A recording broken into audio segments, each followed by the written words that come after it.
আজ এখানে 40 মহরম উপলক্ষে আয়োজিত হয়েছে ঐতিহ্যবাহী লাঠি খেলা। রসাখোয়া বলখোলাফিল মাঠে এই খেলা দেখতে হাজার হাজার মানুষের ভিড়। দূর দূরান্ত থেকে বহু উৎসাহী দর্শক এই মেলায় এসেছেন। এই বছর মোট 40টি দল এই খেলায় অংশ নিয়েছে, যা এই অঞ্চলের ঐতিহ্যকে ধরে রেখেছে। এখানে 40 মহরম প্রতি বছরের মতো এবারও হলো। তো এই মহরম সম্পর্কে আমরা বিশেষ করে সকল জনজাতি উত্তরবঙ্গের যারা আছে, বিশেষ করে কামতাপুরি, শেরশাহ বাদিয়া, নৈশ শেখ, এই জনজাতিগুলো সবাই একত্রিত হয়ে একটা উৎসব মানে মিলন উৎসবে তৈরি হয়েছে। এই জন্য আমরা খুব খুশি এবং কামতাপুরি জনজাতিদেরও খুব ধন্যবাদ জানাই। প্রতিটা অনুষ্ঠানে আমরা আমাদের সঙ্গে এই 40 মহরম কেন মানুষ করা হয়? 40 মহরম কেন করা হয়? 40 মহরম করা হয় যে মানে মহরমের দিন হাসান হোসেনের যে শহীদের পর এজিদের জয় হয়েছিল কারবালার ময়দানে, তার 41 দিন পর এজিদের বংশধররা আবার এর হাসান হোসেনের বংশধররা এজিদকে পরাজিত করে। মানে এটাকে মোটামুটি ইসলাম ধর্মে মিথ্যার পর সত্যের বিজয়। মানে তখন থেকেই পৃথিবীতে মানে ইসলাম ধর্মের প্রচার ও প্রসার শুরু হয়েছে।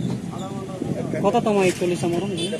এটা তো মোটায় প্রায় ধরো যে 600 কত খ্রিস্টাব্দে হয়েছিল। আমাদের এখানে তো না হলেও 50 বছর হবে আমার মনে হয়। আমার যতদিন জ্ঞান দেখছি কখন আসছে আমি বলতে পারবো। আপনার নাম কি এবং আমার নাম শেখ শামসুল, আমি টিএমসি জেলার ভাইস প্রেসিডেন্ট। সমাজের কাজকর্ম করায় আমার মনে হয়। স্থানীয় যুবক থেকে শুরু করে প্রবীণরাও লাঠি খেলায় তাদের দক্ষতা প্রদর্শন করেছে। এই ধরনের খেলা শুধু বিনোদনই নয়, এটি আমাদের সংস্কৃতি এবং ঐতিহ্যেরও একটি গুরুত্বপূর্ণ অংশ। এই বিশাল আয়োজনকে সফল করতে অক্লান্ত পরিশ্রম করেছেন স্বেচ্ছাসেবক এবং কমিটির সদস্যরা। তাদের মধ্যে শেখ শামসুল, মাইনুল হক এবং তাদের সঠিক ব্যবস্থাপনার কারণেই এত বড় একটি অনুষ্ঠান সুশৃঙ্খলভাবে চলেছে। এছাড়া প্রশাসনের পক্ষ থেকেও বিশেষ নজর রাখা হয়েছে যাতে কোনো রকম অপ্রীতিকর ঘটনা না ঘটে। দর্শক এবং অংশগ্রহণকারীদের মতে এই খেলা শুধু শারীরিক দক্ষতারই নয়, এটি দলগত সংহতি এবং পারস্পরিক শ্রদ্ধারও এক অনন্য উদাহরণ। প্রতি বছর এই খেলাটি আরও বড় পরিসরে অনুষ্ঠিত হচ্ছে, যা প্রমাণ করে যে আমাদের ঐতিহ্য আরও কতটা জীবন্ত। এটা আমাদের স্বজাতি, আমাদের কামতাপুরি জনজাতি। আমাদের যেমন নকশ শেখ আছে, রাজবংশী আছে, শেরশাহ, আদিবাসী, উত্তরবঙ্গের যত জনজাতি আছে আমরা রাজবংশী। তো আমরা আমাদের এখানে আজকে আমাদের যে করণদিঘি ব্লকের যে অভিভাবক আমাদের শামসুল্লাহ এখানে আছে, আমাদের কামতাপুরি জনজাতির অভিভাবক। তো এখানে আমাদের নিমন্ত্রণ করেছে যে আমাদের জনজাতি কামতাপুরি জনজাতি হিসাবে, প্রতিনিধি হিসাবে শামসুল্লাহকে ধন্যবাদ দিয়ে দিই আমাদের কমিউনিটি থেকে আমাদের নিমন্ত্রণ করার জন্য। আর এখানে আসছি, এসে যেটা দেখলাম, যেটা মহরমা 40 এই পরবটা আমাদের দীর্ঘদিন থেকে এখানে হয়ে আসছে। এত সুন্দর পরব, যেই পরবটাতে আমরা সকল ধর্মের, এখানে ধর্ম বর্ণ নির্বিশেষে সকলে এখানে উপস্থিত হই এবং এখানে এসে আমরা আনন্দ উদযাপন করি এবং মহরমের যে ঐতিহ্য ওটা আমরা বড় নেতৃত্ববর্গের কাছে আমরা এখানে সমাজে যে গণী গণী ব্যক্তি আছে ওদের কাছে আমরা শুনি।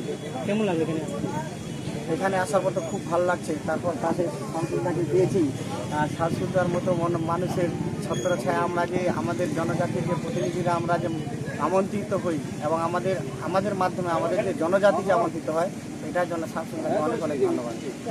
আপনার নাম? আমার নাম রমেশ চন্দ্র সিনহা। 40 মহরমে এসে মানুষকে কি বার্তা দিবেন?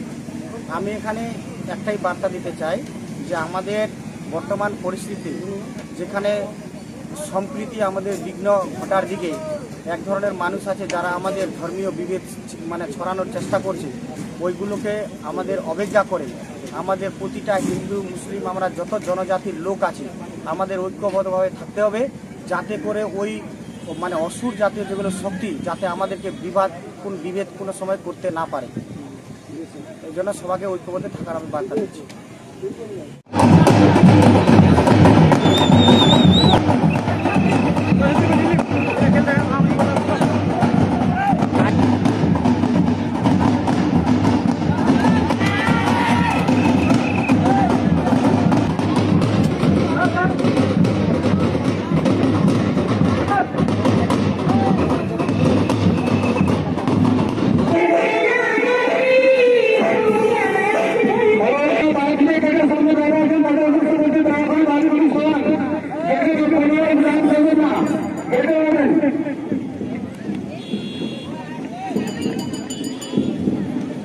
কিছুক্ষণের মধ্যে ওয়াক করে দেবে।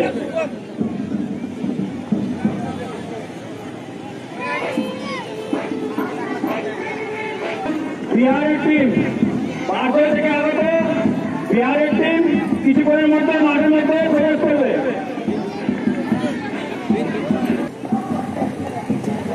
ধন্যবাদ আমাদের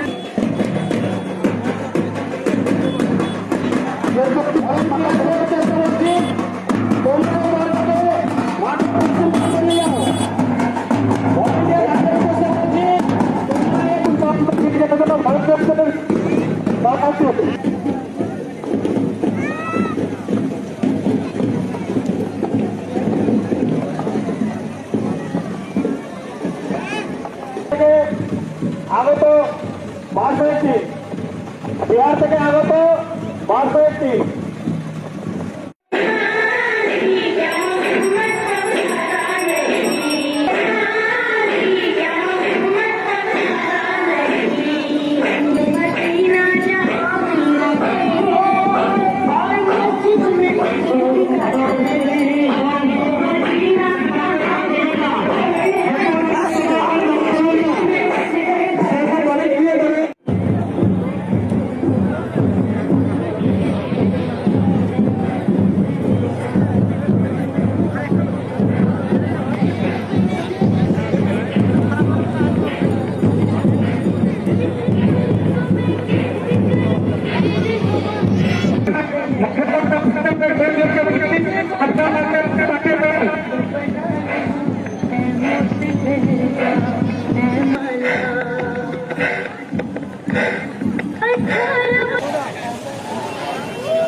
রসাখর মহরম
ভাইয়া ভাইয়া আলাদা